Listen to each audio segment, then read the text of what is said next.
What's going on, everybody? So today we're going to do a brew session, and this beer is called Rabbit Hole Ruptured Brown. It's a beer kit that I got from Texas Brewing out of Fort Worth, Dallas area, and basically I haven't made a brown ale in a long time, so I figured why not, you know, for the winter time. Brown ales, porters, stouts, kind of good winter beers, I think. But if you look behind me, I have the system running through kind of a cleaning phase because I haven't used it in a little bit, so I'm just running some really hot water and stuff through it just to kind of clean out the hoses and everything. But here in a few minutes we'll be putting our water in and mashing in our grains and everything. And so yeah. Anyways, for this beer I'm using, I got my tablet here in front of me. I got a Beersmith mobile app on my tablet. But we're using 9 pounds of Pilsner 2-row, German 2-row, a pound of Caramel Crystal 60 Lovibonds, 12 ounces of brown malt, 6 ounces of chocolate malt, and for the hop schedule we're using half an ounce of Centennial for 60 minutes, half an ounce of Centennial for 15, and we're also using Kent Golding's East Kent Golding hops for 15 minutes, and at flame out, or power out in this case, we're going to use another half ounce of East Kent Goldings. So we got some bitterness and some aroma going on, not heavy. You don't want that in a brown ale anyways. You want a light hop flavor in there. You don't want a lot of hops in it. And for the yeast, we're using this Y Yeast American Ale yeast, American Ale 2 yeast, smack pack. Now you smack the little packet of nutrient in there and this sucker swells up. And I may not do this right away. Like, I typically don't pitch my yeast right away because my ground water temperature is usually around 80 degrees here in East Texas, or Southeast Texas, Houston area. So I probably won't pitch the yeast on camera. I never usually do. I wait for that beer to get into the right ideal temp range before I do that. So after this cleaning phase is over, we'll get to mashing in some grain and everything. So stay tuned. Alright guys, we've done our grain crush and everything, so we're going to go ahead and add 33.76 quarts of water, which is just over 8 gallons. So we'll go ahead and get that in the kettle and then we'll mash in the grains.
Alright guys, as you can see, I got the mash set to 152. So I'm letting this recirc until it's ready to mash in, and once it is, we will mash in the grains. So right now we're just waiting for it to get to 152. It's holding pretty steady right now, so we'll see how she does as she heats up.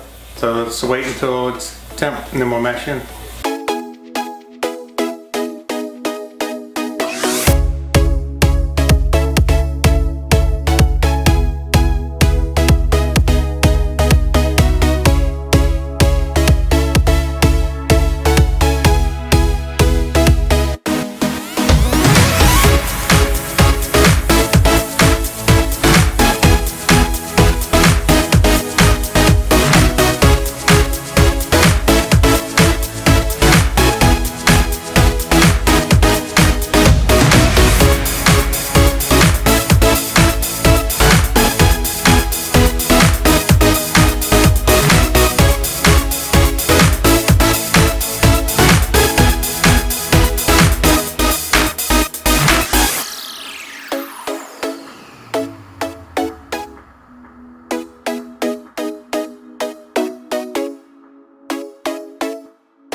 Alright guys, we're about halfway through the mash right now. One thing I have been having issues with today, and I don't know if I need to re-auto tune this thing or not, is I have it set to 152 for the mash temp, right? It gets down to about 151 and then it starts kicking the heat up, which it should do. And like, it's like it overdoses the amount of heat, and I end up with like the mash skyrocketing up to 160 for a few minutes, and then it goes right back down to 154, 153, and then it hits 152 again, which is fine. Then it goes down, and then it hits, it's like it's giving it too much heat, so I'm not sure how this is going to affect this beer. Maybe the beer may be fine, but if we're going to go on the law of averages, if I've got it set at 152 and it's kind of treating the 152 as the low, and it's spiking the temp up to 160, it means I'm really technically mashing around 154, 155. So we'll see how this beer turns out. The last time I had this chaotic fluctuation in mash, my blonde ale actually turned out pretty good, but yeah. I'm not feeling too confident with the mash on this, but the color's looking good. I mean, the hose, everything, nice brown. Look at that. I mean, the hose is brown. It's a nice brown color coming out of the beer. Right now, I'll show you real quick. As you can see, the mash is sitting around 153.5 right now, and that's at the bottom of the kettle. It's not near the heating element at all. The way they designed the system is actually the heating element's on the opposite side of the kettle, so it's not really right next to the heating element. It's actually detecting the work temp for sure. And of course, when it goes through the grains, I'm sure it's way hotter inside there just because the grains hold the heat so well. But you'll see it's dialing down, and there's no heat light going on right now right there. It's not turning on, but once it hits like 152, 151.9-ish, it starts to dose a little heat, and then once it starts to drop even more, it really starts bursting like longer strings of heat on there. And I think that's what's causing it to skyrocket, is like it just doesn't know how much heat to give or something. And I don't know if I haven't brewed with this in a while, so I don't know if I need to run the auto tune again if I go through long spouts of not a long spell of not brewing, because everybody knows that I brew, about 4 or 5 times a year. That's about it. I don't brew 10 to 15 batches of beer like some brewers. I usually do 4 or 5 batches a year, and that's enough for me, and depending on how many people come over and how much it gets consumed, etc. But usually 4 to 5 batches a year is where I sit. Got 15 minutes left. Actually, 5 minutes of it is at 152, and then I'm gonna dial it up to 168. So as soon as we get the 1 hour mark, I'm gonna crank the temperature up to 168 for a mash out. That's a 10-minute mash out. So after the mash is done, we'll crank the basket off, or pull the basket out of the kettle and let her start draining so we can get this wort boiling. Timer's up. Time to go kill the pump and the heat. And pull the grain basket out. Let's do it. Alright, I got my basket. Here, just gonna hook kettle up to my hoists and pull her up. A little bit at a time. Let it drain.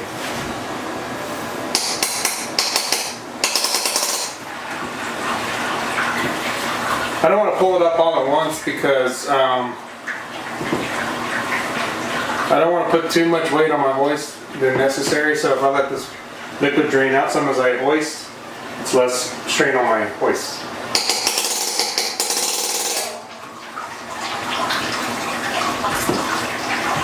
Got my J-clips.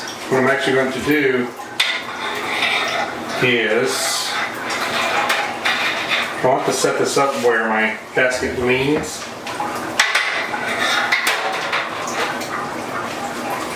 So I can encourage more draining of the grains.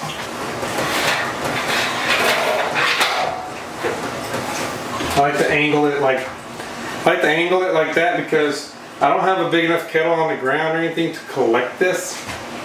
So what I do is I take my mash rake, I kind of rake out any excess moisture out of the grains, and then I just take this right outside and wash it. So here we go.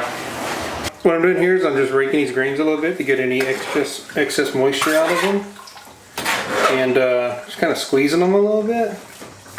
And once I hear that the grains have really stopped trickling, then I'll take this basket out of here and just set it on my patio and clean it later.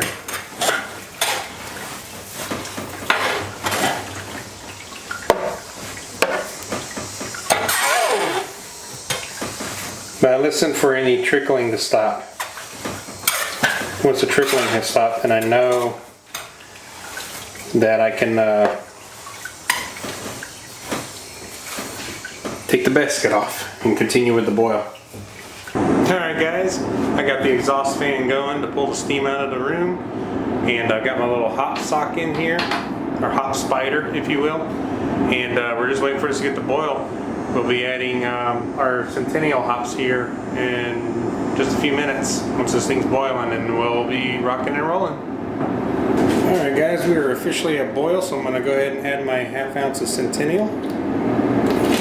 There we go. And we will let it go.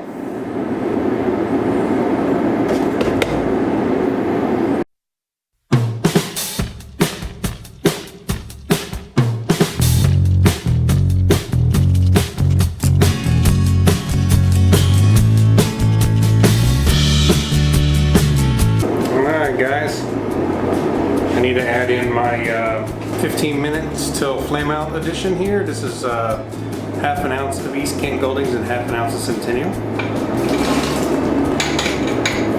Alright, only 15 minutes left in the boil.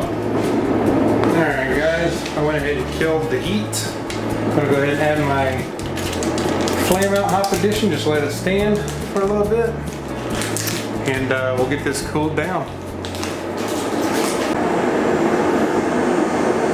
Alright guys, so here's my chilling setup. I've already sanitized my fermenter right there.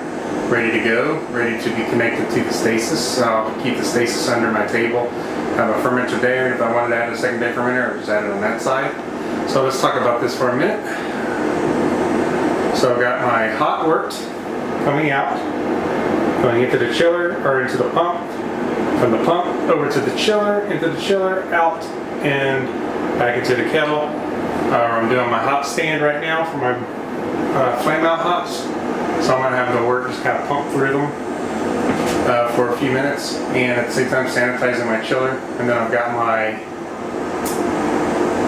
freshwater hose coming in here, and then my hot water going out from the hot wort exchange of the heat.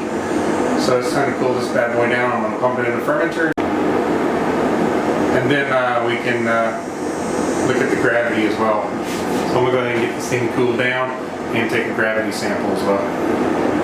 Okay guys, I have my original gravity sample here, so I'm going to go ahead and take a look.